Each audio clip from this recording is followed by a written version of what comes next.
First contact and deception. The shimmer appeared in lunar orbit on an ordinary Wednesday morning. Dr. Sarah Chen, lead astronomer at the Mauna Kea Observatory, initially dismissed it as atmospheric distortion. But when three more identical distortions materialized alongside the first, she knew humanity was about to change forever.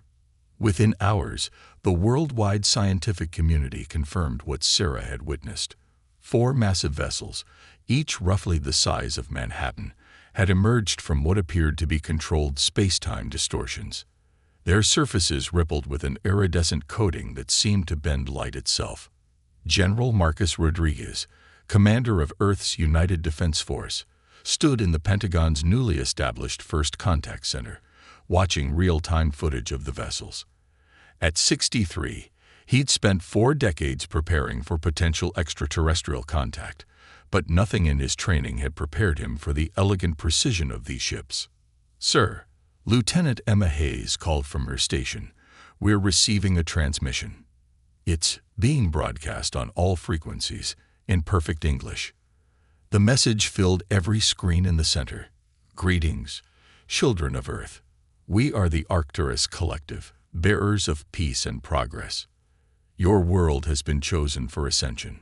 The ships deployed smaller vessels that took position around Earth's major cities. Each emitted a soft, purple glow that seemed somehow comforting, almost hypnotic.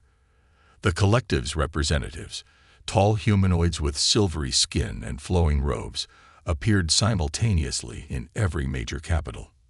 Their leader, who called himself Ambassador Zenith, addressed the United Nations with disarming charm. "We have watched your species struggle toward the stars," he said, his voice melodious and soothing. "We offer you clean energy, medical immortality, and instant space travel. All we ask is your trust and cooperation." World leaders were captivated. Who wouldn't be? The Collective demonstrated technology that seemed like magic, curing terminal patients with a wave of their devices, transforming polluted waters into pristine lakes, even showing holographic demonstrations of faster-than-light travel. But Sarah Chen noticed something odd in her observations. The Collective's ships produced energy signatures that made no sense. They seemed to violate fundamental laws of physics. Not in an advanced way, but in a way that suggested the readings themselves were artificial. Meanwhile, in a secure underground facility beneath the Rocky Mountains, Dr. James Morrison, Earth's leading quantum physicist, made an even more disturbing discovery.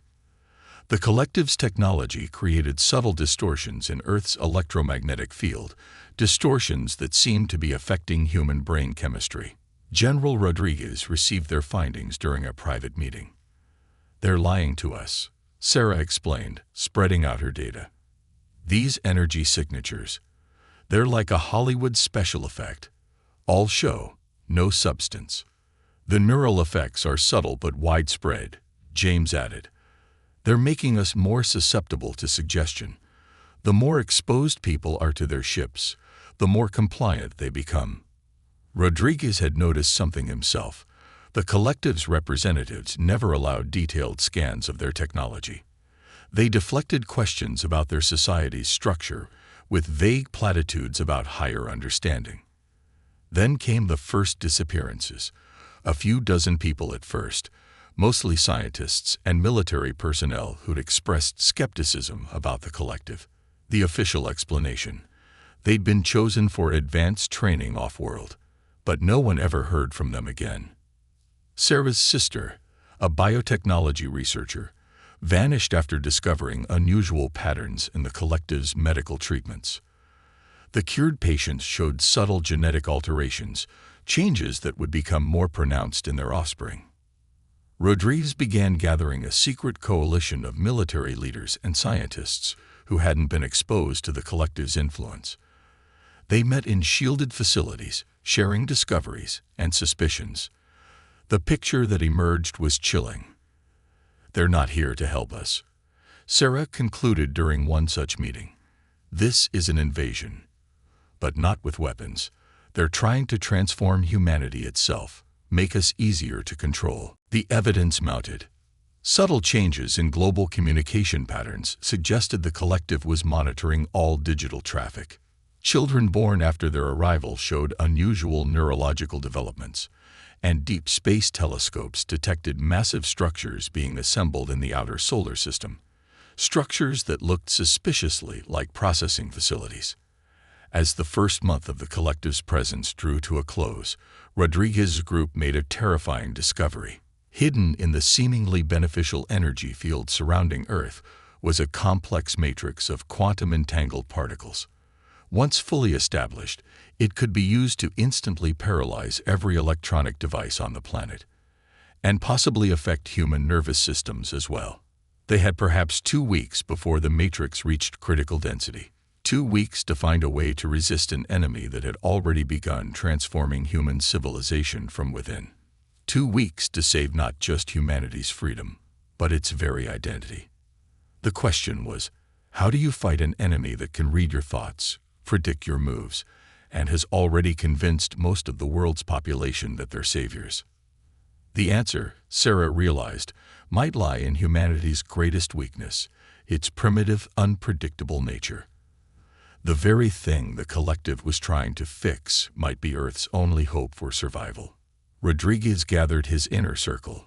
"We need a plan," he said, "and it needs to be something they won't expect. Something so primitive, so human, that their advanced technology won't see it coming." Sarah looked at the latest readings from the collective's ships. Their technology is based on precision, on predictability. But humans, we're anything but predictable. And so, in secret bunkers and hidden laboratories, a resistance began to form. Their weapon wouldn't be advanced technology, but humanity's capacity for chaos, for innovative thinking, for doing the unexpected.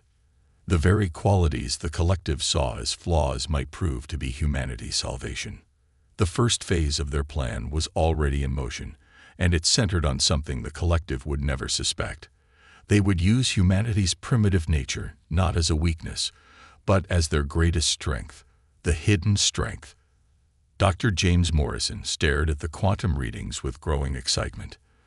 3 days of sleepless research in the shielded underground lab had finally yielded results. The collective's supposedly advanced technology had a fundamental weakness. It couldn't handle chaos. "It's like they've forgotten how to deal with randomness," he explained to General Rodriguez and Sarah Chen. "Their systems are so advanced, so perfectly calibrated, that they've eliminated variables. But that precision is also their vulnerability."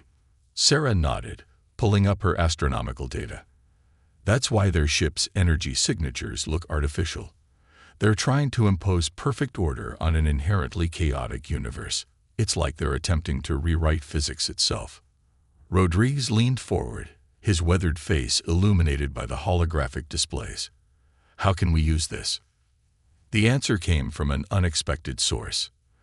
Dr. Maya Patel, the quantum computing specialist who'd been analyzing the collective's communication patterns, burst into the room. "You need to see this," she said, plugging her tablet into the main display.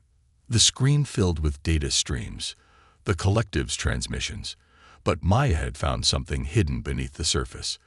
"They're not just communications," she explained. "Their entire technology is based on quantum entanglement networks. Everything.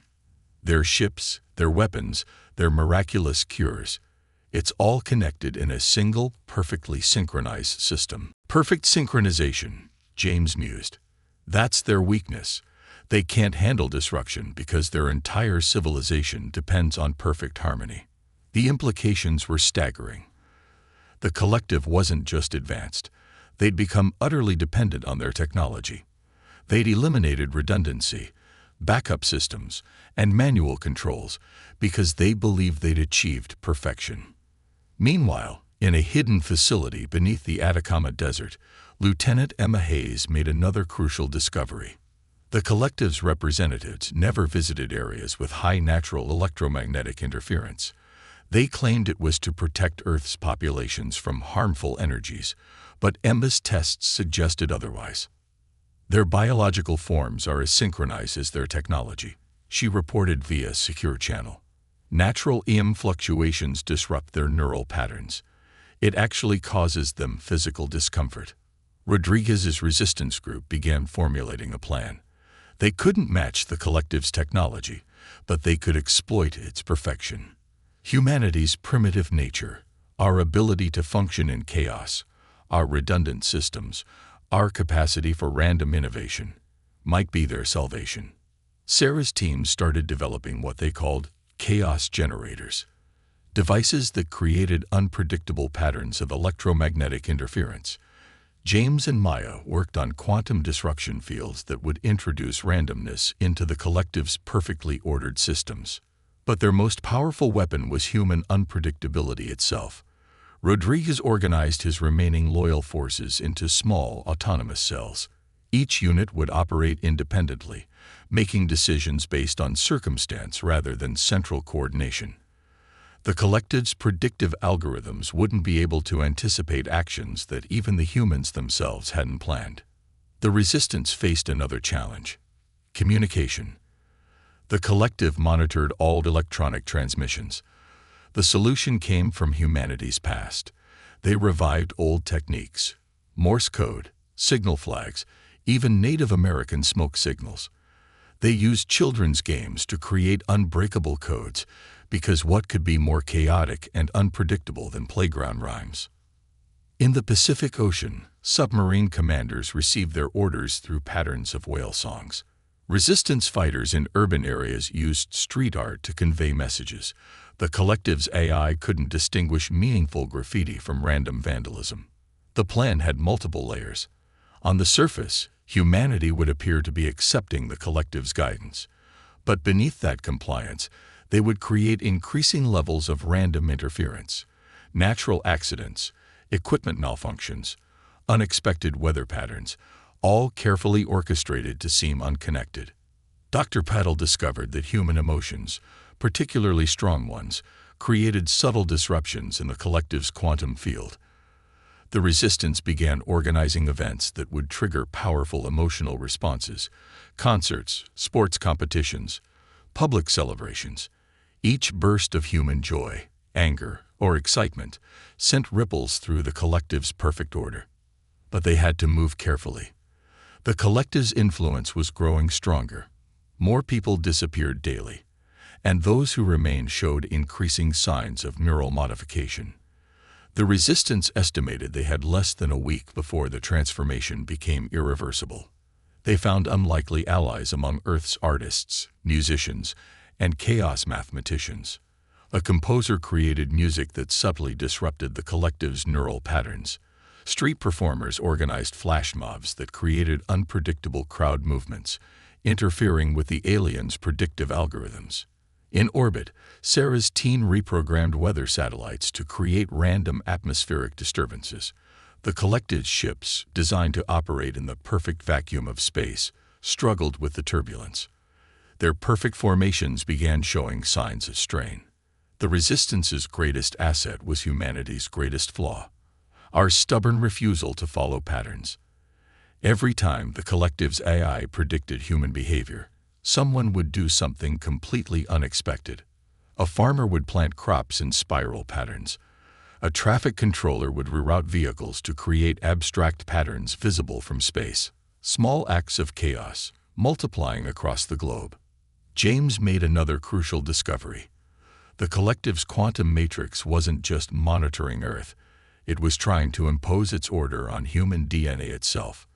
The disappearances, the medical treatments, the neural modifications, they were attempting to rewrite human nature, to eliminate our capacity for randomness. They're not just invading our world, he explained during an emergency meeting. They're trying to change what it means to be human. They want to make us like them, perfectly predictable, perfectly controlled. Rodriguez looked at the assembled resistance leaders, scientists, soldiers, artists, and ordinary citizens who'd maintained their independence of thought. Then we strike before they can complete the transformation. We show them why chaos isn't a flaw to be corrected, but a strength to be embraced. The resistance had built their weapons, not advanced technology, but tools that amplified humanity's natural unpredictability. They had their strategy, not a single predictable attack, but thousands of random actions that would cascade into chaos. As the second phase of their plan neared completion, Sarah made one final discovery.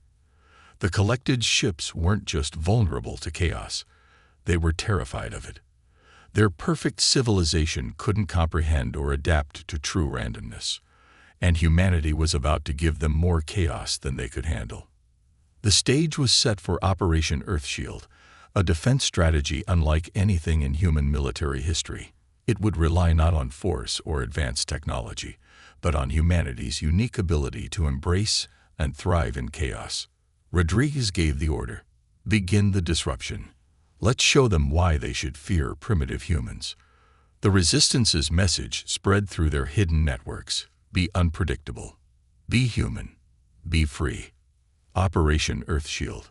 Operation Earthshield began at dawn, not with a bang, but with a whisper, millions of them. Across the globe, humans started singing.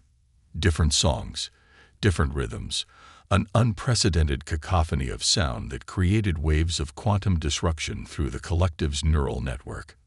General Rodriguez watched from the underground command center as the first phase unfolded. On his screens, the collective's ships showed subtle signs of distress, their perfect formations wavering as they tried to process the chaos below. Sound waves are disrupting their quantum field synchronization. Dr. Maya Patel reported, monitoring the energy readings. Their ships are trying to compensate, but they can't predict the patterns because there are no patterns. The singing was just the beginning. In cities worldwide, flash mobs erupted into spontaneous dance parties. Street musicians played discordant melodies. Children were encouraged to play as loudly and chaotically as possible.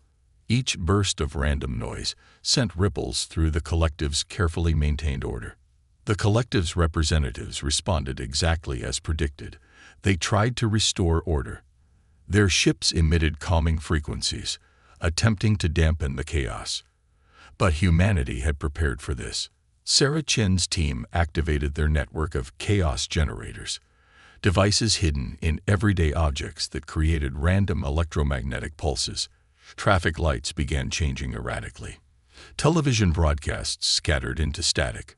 Radio frequencies jumped between channels. Their quantum matrix is showing signs of strain. James Morrison announced, studying the readings. They're trying to maintain synchronization, but our disruptions are forcing their systems to work harder than ever before. The collective's first direct response came at noon. Their ships deployed energy fields over major cities, attempting to suppress the chaos. But these fields had an unexpected effect. They amplified the random harmonics created by humanity's noise, turning them back against the ships themselves. Lieutenant Hayes coordinated the next phase from her position in the Atacama facility. Teams of resistance fighters began activating electromagnetic pulse generators in seemingly random locations. Each pulse was too weak to damage Earth's technology, but strong enough to create interference in the collective's perfect systems. The collective's representatives called for calm, their usually melodious voices showing signs of stress. Your primitive behavior threatens the harmony we offer. Ambassador Zenith announced worldwide. Cease these disruptive activities immediately. But humanity had no intention of ceasing. In orbit, Sarah's reprogrammed satellites began their dance, creating unprecedented weather patterns. Storm systems formed and dissipated randomly. Lightning strikes increased 1,000-fold, each bolt carrying specially modulated frequencies that interfered with the collective's quantum communications. The collected ships began to show visible signs of disruption. Their iridescent surfaces flickered as they struggled to maintain coherence. Some of their smaller vessels were forced to land, their precise systems unable to handle the atmospheric turbulence. They're losing their grip on the neural modifications, Maya reported excitedly. The chaos is interfering with their control signals. People are starting to wake up. Across the globe, humans began breaking free from the collective's subtle influence. The process was different for each person, some through strong emotions, others through creative expression, many simply through embracing their own unpredictability. The collective launched their countermeasure, a massive quantum pulse designed to reset all of Earth's electronic systems. But Rodriguez's forces were ready. They switched to their backup systems, old, primitive technology that ran on simple electronics. Morse code clicked across resistance networks. Signal mirrors flashed messages between mountain peaks. Runners carried handwritten orders between command posts. Then came the collective's first show of force. Their ships began systematically targeting power grids, communication centers, and military installations. But humanity had already evacuated these obvious targets. The resistance operated from hidden bunkers, mobile command centers, and countless small cells that could relocate at a moment's notice. They still don't understand, Rodriguez said, watching the collective waste energy on empty buildings. They're looking for a central command structure, a pattern they can disrupt. They can't grasp that we're operating in controlled chaos. The turning point came when Sarah's team activated their quantum disruption fields. These devices didn't try to match the collective's technology. Instead, they introduced random quantum fluctuations that played havoc with the aliens' perfectly calibrated systems. The effect was immediate and dramatic. The collected ships began experiencing cascading failures. Their perfect formation broke apart as individual vessels struggled to maintain quantum coherence. Some of their technological marvels, the medical devices, the energy generators, simply stopped working. Ambassador Zenith made one final broadcast, his image flickering with interference. You do not understand what you are rejecting. Your chaos will be your downfall. But humanity did understand. They understood that their chaos, their unpredictability, their very human nature was their greatest strength. The Resistance's message spread further. Embrace the chaos. Be random. Be free. The collected ships began retreating to higher orbits, trying to escape the waves of disruption rising from Earth. But they couldn't escape the quantum entanglement effects they themselves had created.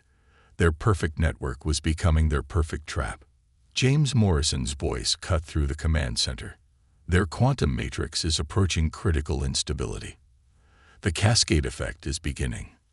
Rodriguez watched as the collective's mighty ships, symbols of their perfect civilization, started to lose coherence. Their attempts to impose order on chaos had backfired spectacularly. Earth's defenders had turned the enemy's greatest strength into their greatest weakness. But victory wasn't assured yet. The collective still had tremendous power at their disposal, and a desperate enemy was often the most dangerous. As their perfect systems failed, they might resort to more primitive and destructive methods. Rodriguez gave his next order. Begin Phase 4. Let's show them what primitive humans can really do. The Resistance's hidden weapons were unveiled, not advanced technology, but ingenious applications of basic principles. They had learned from Earth's history. Sometimes the simplest solutions were the most effective. As the sun set on the first day of Operation Earthshield, humanity had proven one crucial point. In a universe governed by chaos, adaptability trumped perfection. The real battle was about to begin, and Earth's primitive humans were ready to fight with everything they had. The question was, how would the collective respond when their perfect order crumbled in the face of human chaos? The counterstrike. As dawn broke on the second day, the collective revealed their contingency plan.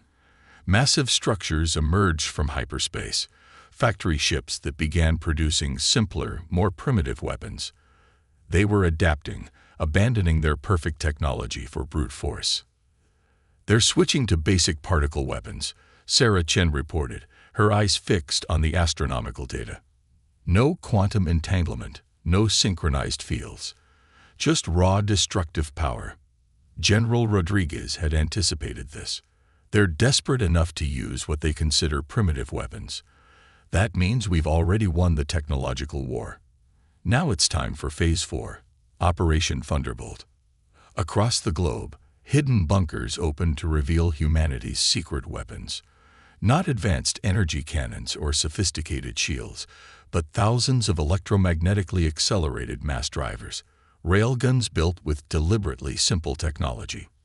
Their power came not from complex systems, but from basic physics, mass, velocity, and kinetic energy. The first shot was fired from a converted mining facility in the Australian outback.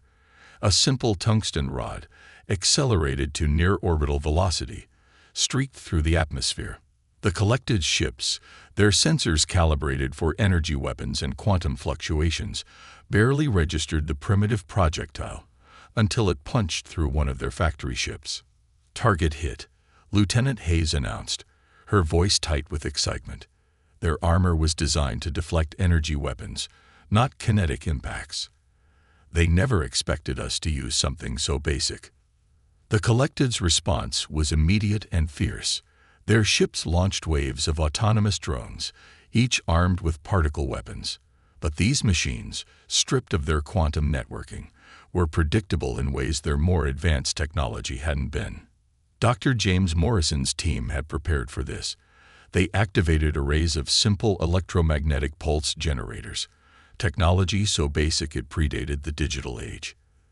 The drones, despite their advanced weapons, were still vulnerable to fundamental electromagnetic interference. "Launch the decoys," Rodriguez ordered. Thousands of weather balloons released clouds of metallic chaff, strips of aluminum that created a radar-reflecting cloud around major cities. The collective's targeting systems, designed for precision strikes, were confounded by this centuries-old countermeasure. Maya Patel coordinated the global resistance from her quantum computing center. "They're trying to re-establish their quantum network," she reported.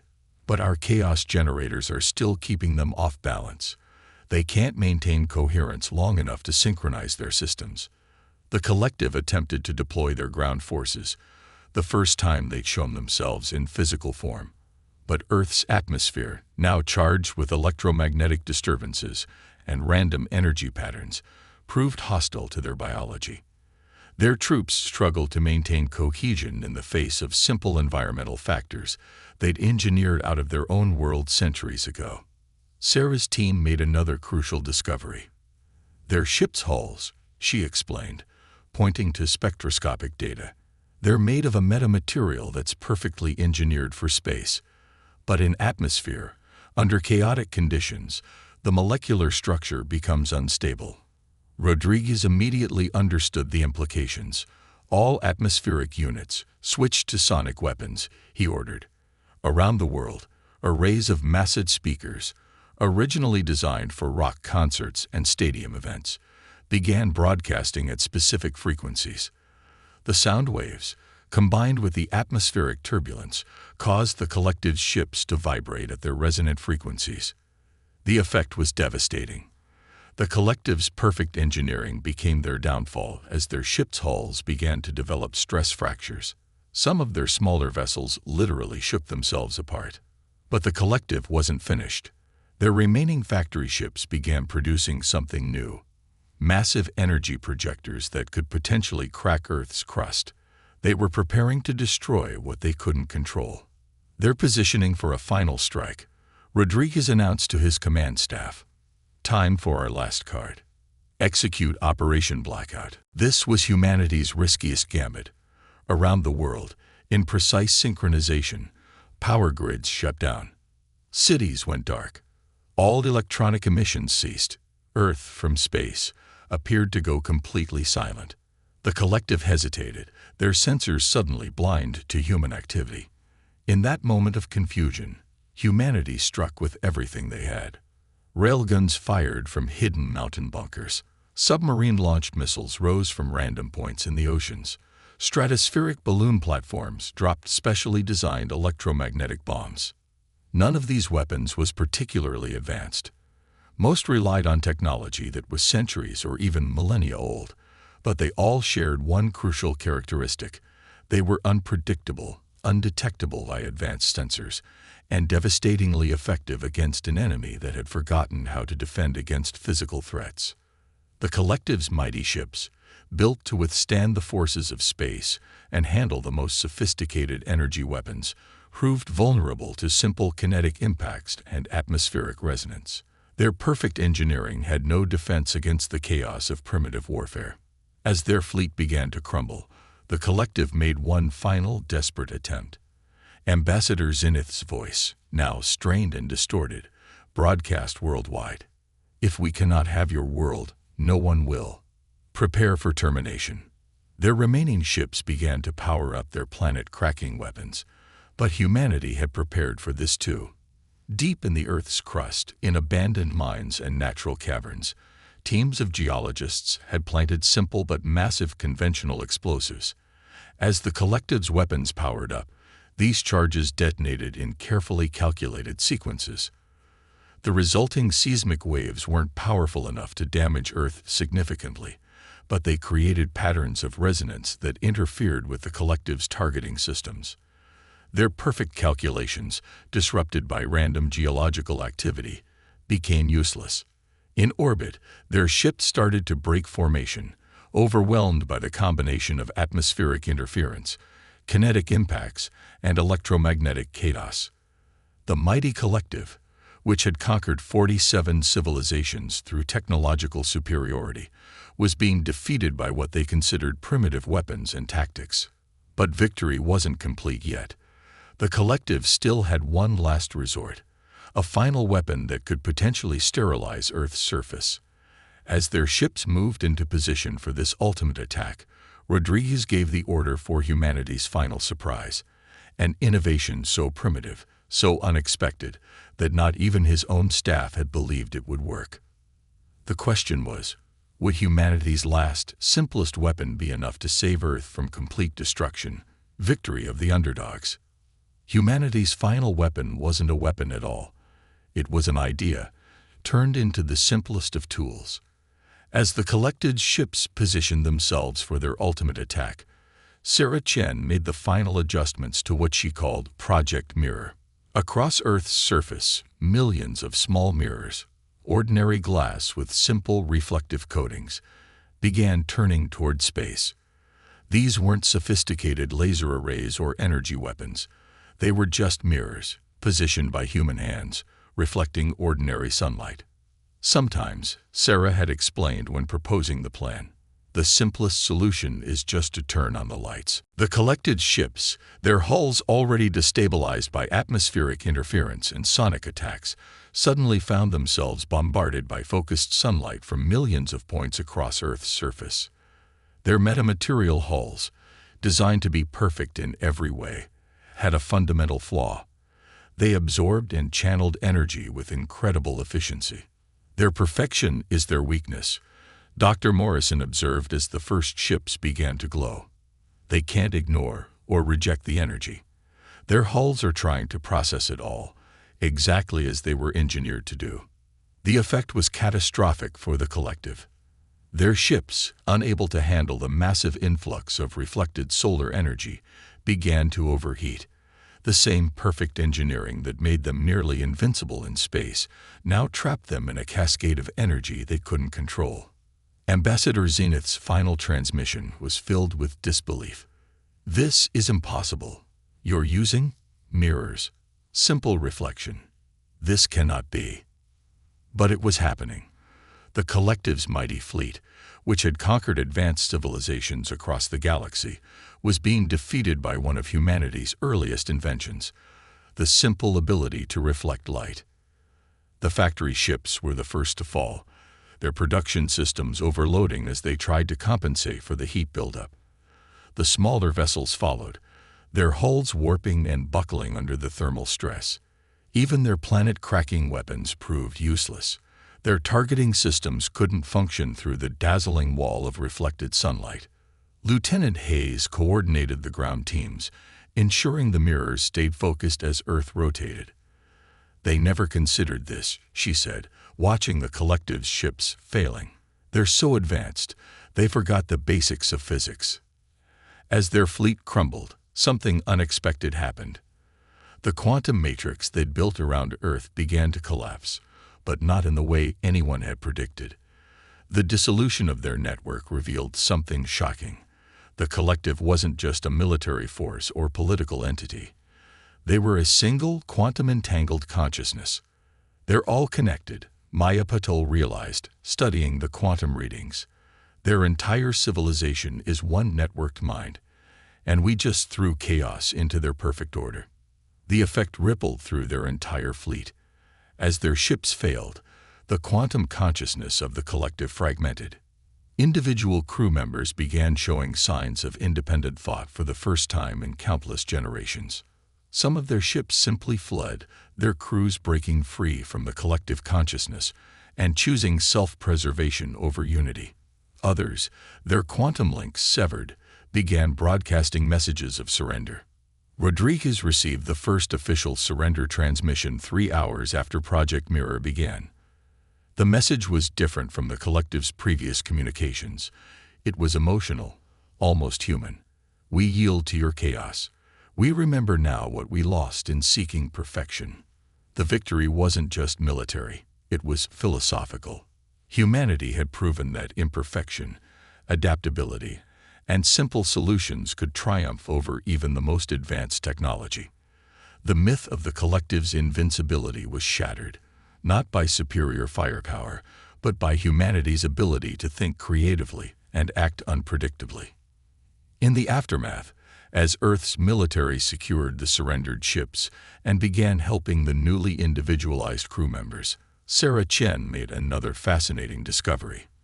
The collective's quantum technology, when examined closely, wasn't as advanced as it had appeared. They had simply been using it perfectly, with absolute precision, for so long that it seemed unbeatable. They didn't surpass us technologically, she explained to Rodriguez.